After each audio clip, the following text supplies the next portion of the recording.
Hello guys, কি খবৰ? Welcome back to my channel Crazy Cooking with Rana. আজি লৈ আহিছো আপোনালোকলৈ ধুনীয়া দুটা হলি বুলি দুটা ধুনীয়া ৰেচিপি পৰ্কৰে হয় গাহৰি মাংসৰ দুটা ধুনীয়া ৰেচিপি লৈ আহিছো এটা বইল এটা হৈছে এক্সপেৰিমেন্টেল পৰ্ক ফ্ৰাই এটো নামটো মই দিছো এক্সপেৰিমেন্টেল পৰ্ক ফ্ৰাই ইয়াত কিছুমান বস্তু এড কৰা হ'ব যেটো বস্তু এড কৰি মই আগতে খাই পোৱা নাছিলো হেয়া বস্তু এড কৰা হ'ব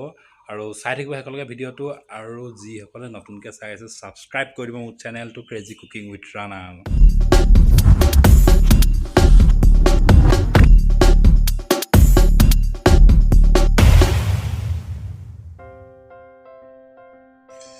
আৰম্ভণিতে প্ৰথমে প্ৰেছাৰ কুকাৰত মাংসখিনি দি ললো মাংসখিনি দি ইয়াত যিখিনি মছলা পাতি আদা নহৰু নিমখ হালধি তাৰ পিছত আৰু যিখিনি মছলা মিট মছলা জিৰা ধনিয়া গুটিখিনি দি ললো দি লোৱাৰ পিছত এইখিনি ভালদৰে সানি ললো আৰু এতিয়া আপোনালোকক ক'বলৈ লাইছো আজি কি বস্তু ইউজ কৰিম মানে গাহৰি মাংসত এটো হৈ গল ঢেকিয়া আৰু কঁঠালৰ মুচি এইটা বস্তু আমি আজি ইউজ কৰিম আৰু প্ৰথমে কঁঠালখিনি অলপ সিজাই লৈ অকমান তেল দি অকমান ফ্ৰাই কৰি ললো আৰু তাৰ পিছত এতিয়া আমি বনাই আছো বলক এতিয়া ফ্ৰাই কৰি থোৱা কঁঠালৰ মুচিখিনি দি আকৌ ভালদৰে সানি ললো এতিয়া কুকাৰ ঢাকনখন লগাই দি গেছৰ পৰা উঠাই দিয়াৰ পিছত দুটা চিটি মৰালৈকে বলক এতিয়া আমি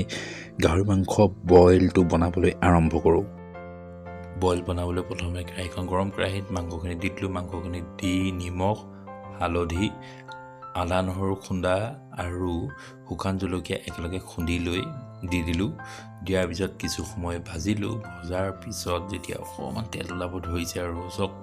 তেল ওলোৱা নাই দিয়া অলপ তেল ওলাইছে তাৰ পিছত অলপমান গৰম পানী দি 15 মিনিটৰ বাবে সিজিব দিওঁ তেতিয়ালৈকে বলক আমি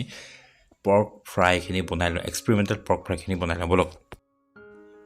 গৰম তেলত তেজপাত দুখিলামান দি পেঁয়াজখিনি ভালদৰে ভাজি ললোঁ ৰঙা হোৱাকৈ তাৰপিছত আপুনি এতিয়া যিখিনি আমি গাহৰি মাংস বইল কৰি লৈছিলোঁ মছলা সৈতেখিনি ঢালি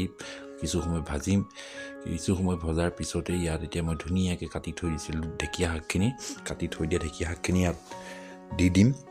দি এইটো 5 মিনিট সময় ভাজিব লাগিব 5 মিনিট সময় ভজাৰ পিছত তেতিয়ালৈকে ফ্ৰাই হৈ থাকক এই ঢেকীয়া শাকখিনি তাৰপিছত এতিয়া আমি বইল মাংসখিনি চাই লওঁ আহক বইলখিনি এফালে হৈয়ে গৈছে মোটামুটি সুন্দৰভাৱে সিজিছে আৰু ধুনীয়া এটা কালাৰ আহিছে শুকান জলকীয়াৰ কাৰণে বইল মাংস এইখিনি ৰেডি খাব পৰাৰ কাৰণে আৰু এইফালে আমাৰ ঢেকীয়া শাকৰ সৈতে যিটো কঁঠালৰ মুচি লৈ বনাইছিলোঁ গাহৰি মাংস এইখিনিও হৈ গ'ল সুন্দৰভাৱে বলক তেনেহ'লে এতিয়া খাবলৈ আৰম্ভ কৰোঁ আৰু আজিৰ ভিডিঅ' চাই কেনেকুৱা পালে গাইজ কমেণ্ট কৰি জনাব